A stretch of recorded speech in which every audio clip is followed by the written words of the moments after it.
பாரதி உலா 2025 பாரத நாடு பாருக்கெல்லாம் திலகம்.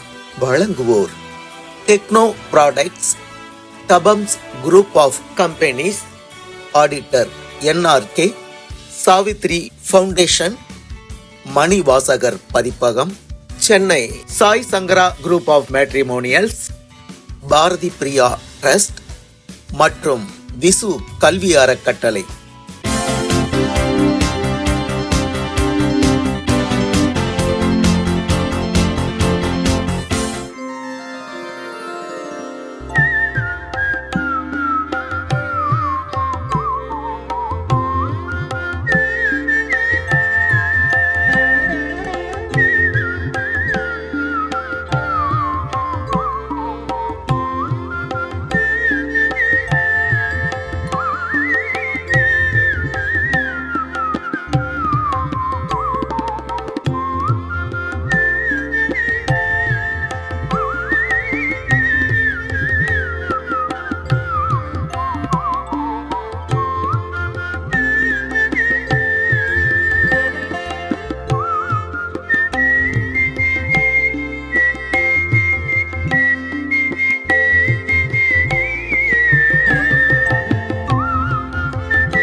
ஓடி விளையாடு பாப்பா, ஓடி விளையாடு பாப்பா, நீ ஓய்ந்திருக்கலாகாது பாப்பா, ஓடி விளையாடு பாப்பா, கூடி விளையாடு பாப்பா, கூடி விளையாடு பாப்பா, ஒரு குழந்தையை வையாதே பாப்பா, ஓடி விளையாடு பாப்பா.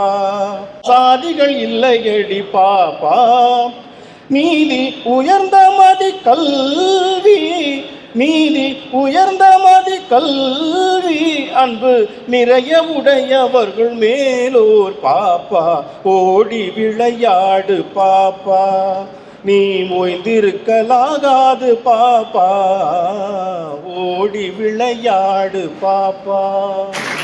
நன்றி. பாரத பிறந்தநாள் வாழ்த்துக்கள். இன்னைக்கு பல நாடுகள் வளர்ச்சி இல்லாமல் இருக்கிறதுக்கும் பல சமூகங்கள் சிதறி போய் சீர்குலைஞ்சு இருக்கிறதுக்கும் காரணம் ஒற்றுமை இல்லாததுதான். ஒரு நாடு முன்னேறணும் அப்படின்னா எப்போ ஒரு நாட்டில் இருக்க ஒவ்வொருத்தரும் நான் மட்டும் அப்படிங்கிற எண்ணத்தை விட்டுட்டு நம்ம எல்லாரும் அப்படின்னு யோசிக்க ஆரம்பிக்கிறானோ அப்போதான் அந்த நாடு முன்னேற ஆரம்பிக்குது. இப்போ ஒரு குச்சி தனியா இருந்துச்சுன்னா அதை எல்லாருமே சுலபமா உடைச்சு போட்டுருவோம். அதே ஒரு கட்டுக்குச்சி அவ்வளவு சீக்கிரம் யாராலையும் உடைக்க முடியாது. ஒற்றுமையா இருந்தா வேறுபாடுகள் பலவீனம் அல்ல, வேறுபாடுகளே பலமா மாறுது. திறமைகள் தனித்தனியாக இருந்தாலும் ஒன்றிணைந்து செயல்படும் போது மகத்தான முடிவுகள் கிடைக்கின்றன. இந்தியாவே மொழியிலையும் மதத்திலையும் பழக்க வழக்கத்திலையும் பல்வேறு வேறுபாடுகளை கொண்ட நாடுதான். ஆனா அதே வேற்றுமை தான் இன்னைக்கு நம்ம நாட்டை சிறப்பா திகழ வச்சுக்கிட்டு இருக்கு. கிழக்குலேருந்து மேற்கு வர, வடக்குலேருந்து தெற்கு வர நம்ம ஒவ்வொருவரும் வேறுபட்டவங்க தான்.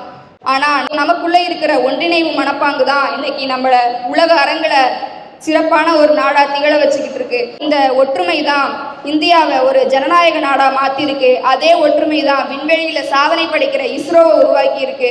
அதே ஒற்றுமை தான் விளையாட்டுல, அறிவியல்ல, கல்வியில சாதனை படைச்சு உலக அரங்கில நம்ம இந்தியர்களை நிலைநிறுத்தி இருக்கு. என்னதான் நம்மளை வேறுபடுத்துற விஷயம் 1000 இருந்தாலும் நம்மள ஒண்ணு சேர்க்கிற விஷயம் ஒண்ணுதான், நம்ம நாட்டு மேல நமக்கு இருக்கிற அன்பும் மதிப்பும். ஒரு குடும்பம் ஒற்றுமையா இருந்துச்சுன்னா அந்த குடும்பம் முன்னேறும். இதே ஒரு பள்ளிக்கூடம் ஒற்றுமையா இருந்துச்சுன்னா அந்த பள்ளிக்கூடம் முன்னேறும். இதே ஒரு நாட்டில் இருக்க ஒவ்வொரு மக்களும் ஒற்றுமையோட இருந்தாதாங்க அந்த நாடு முன்னேறும். இதற்கு ஒரு அழகான உதாரணம் நம்மளோட சுதந்திர போராட்டம். காந்திஜிலேருந்து நேதாஜி வரை அவர்களுடன் வந்தே மாதரம் அப்படின்னு குரலிட்ட கோடிக்கணக்கான மக்களுடைய ஒற்றுமை தான் இன்னைக்கு நமக்கு சுதந்திரத்தையே வாங்கி கொடுத்துருக்கு. நம்ம ஒவ்வொருவரும் வேறுபட்டவர்கள் தான், ஆனா நம்ம ஒவ்வொருவருக்கும் ஒற்றுமையுடைய ஒரு பங்கு பங்கு உண்டு. ஒற்றுமை அப்படின்றது வெறும் கைகளை கோத்துட்டு இருக்கிறது மட்டும் இல்லை, அது ஒரு இணைப்பு, அது ஒரு பல இதயங்களோட இணைப்பை உருவாக்குவது. அந்த இணைப்பை உருவாக்கும் பொறுப்பு நம்மள மாதிரி இளைஞர்கள் கையில தான் இருக்கு. இந்திய பெண்கள் எல்லாம் ஞானத்தால் எழுந்த மண்ணுங்கய்யா.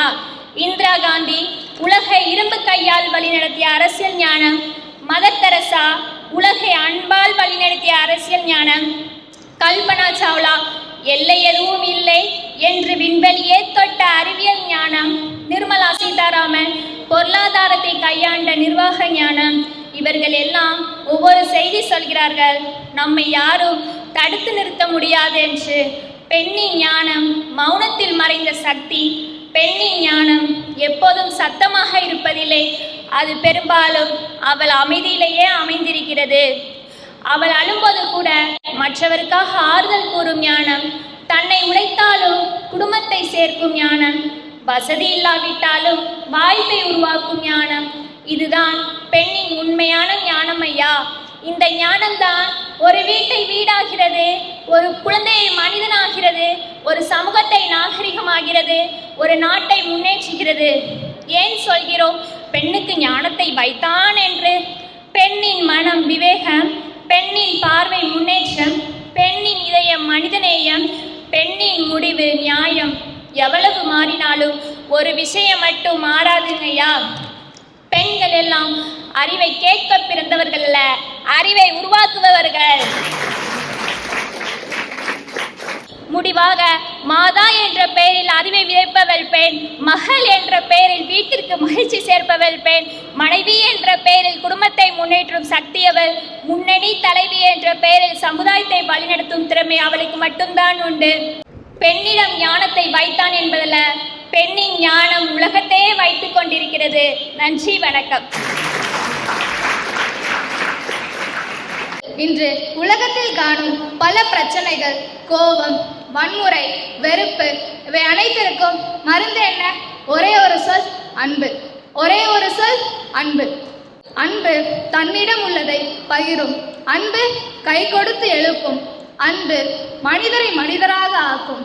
அன்பை உயர்த்தி பேசிய திருவள்ளுவர் தம் 72வது திருக்குறளில், அன்பின் வழியில்லார் பொருட்பெறின் அது அருமை மற்றதன் போல் இல்லை.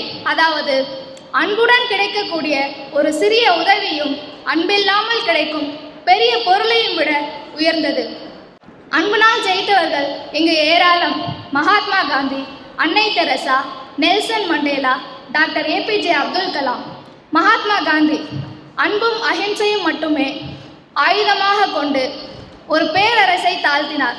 காந்தி எத்தனை முறை அடிக்கப்பட்டார், ஆனால் ஒரு முறை கூட வன்முறைக்கு திரும்பவில்லை.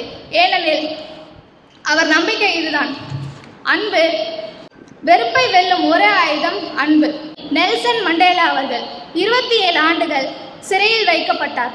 ஆனால் வெளியே வந்தபோது அவர் பழி வாங்கவில்லை, மாறாக வெறுப்பை விடுத்து அன்பும் மன்னிப்பும் மட்டுமே கொண்டு தென்னாப்பிரிக்காவை ஒன்றிணைத்தார்.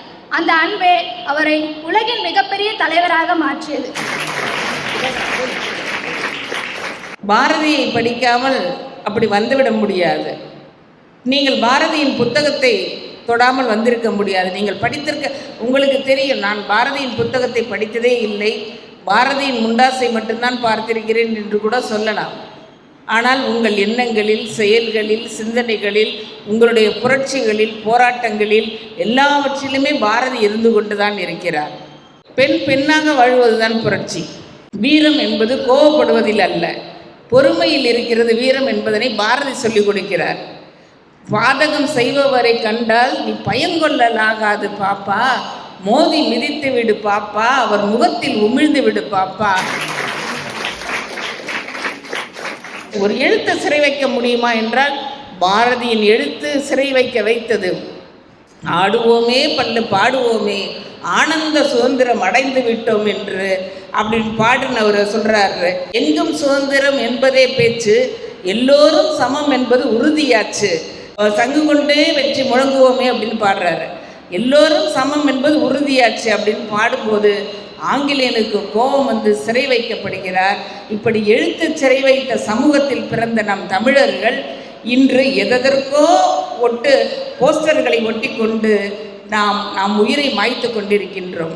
புரட்சி என்பது எங்கிருந்து வருவது? இந்த கல்லூரி பருவத்திலிருந்து வர வேண்டும். இங்கு இருக்கக்கூடிய உங்களிடமிருந்து வர வேண்டும். எல்லோரும் தெய்வங்களிடம் தானே வரம் கேட்போம். ஆனால் தெய்வங்களுக்கு பாரதி வரம் கொடுக்கிறார். தெய்வங்களே, உங்களுக்கு என்ன வேணும் கேளுங்க, நான் செய்கிறேன் அப்படின்னு கேட்குறாரு. பாரதி சொல்றாரு, பராசக்தியை கூப்பிடுறாரு. அங்கேயும் பெண் தான் தெய்வம்.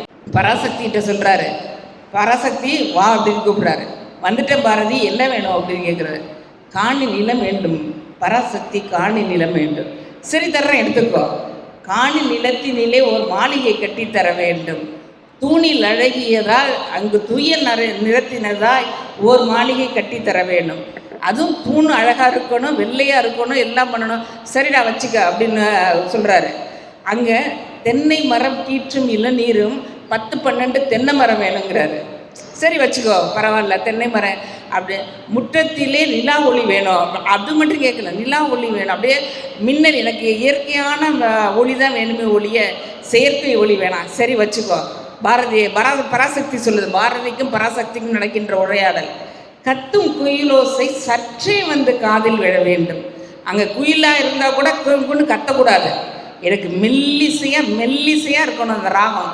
சற்றே வந்து காதில் விழ வேண்டும். சரி வச்சுக்கோடா அப்படின்னு சொல்கிறாரு. அதாவது அங்கே சொல்கிறாரு, இதெல்லாம் தந்துட்ட வேற என்ன அப்படின்னு பாடி கழித்திடவே அங்கே ஒரு பத்தினி பெண் வேண்டும். இவ்வளவு கேட்டுட்டு சொல்கிறாரு, எனக்கு கல்யாணம் பண்ணிடுறது ஒரு பொண்ணு ஒன்று கொடு. சரி வச்சுக்கோ அப்படிங்கிறாரு. கூட்டு கழிப்பினிலே கவிதைகள் கொட்டி தர வேண்டும். நாங்கள் 2 பேசுகிறத கவிதையாக இந்த மக்களுக்கு சொல்லணும். சரிடா வச்சுக்கோ. இதெல்லாம் பண்ணிட்டு நான் என்ன பண்ணுறது, உன்னை பாதுகாத்து அப்படின்னு சொல்கிறாரு. அது அம்மா, நீ எல்லை ஓரத்திலே நின்று நீ காவல் புரிய வேணும்னு பராசக்திகிட்ட சொல்கிறாரு. அட பாரதி, இவ்வளவு செஞ்சுட்டு நான் மக்களை பார்க்குறதா உனக்கு காவல் காக்கிறதா அப்படின்னு கேட்கும்போது பாரதி சொல்கிறாரு, பராசக்தி பயந்துராத, பாட்டு திறத்தாலே இவ்வதியத்தை நான் பாலித்திட வேண்டும். என்னோட பாட்டு மட்டும் போதும், இந்த உலகத்தை நான் காப்பாற்றிடுவேன்னு சொல்லி இறைவனுக்கே வரம் தந்த பாரதியை விட வேறு யார் என்ன செய்ய முடியும்? பார்ப்பானை ஐயர் என்ற காலமும் போச்சு, வெள்ளை பரங்கியை துறை என்ற காலமும் போச்சு அப்படின்னு பாடின பாரதி எல்லாவற்றையும் இயற்கையாக, எல்லாவற்றையும் பொது உடைமை சமூகமாக, சனாதன சமத்துவம் நிறைந்த சமூகமாக மாற்றக்கூடிய பாரதியின் கவிதைகளை நாம் ஒவ்வொருவரும் ஒரு ஆயுதமாக எடுத்துக்கொள்ள வேண்டும்.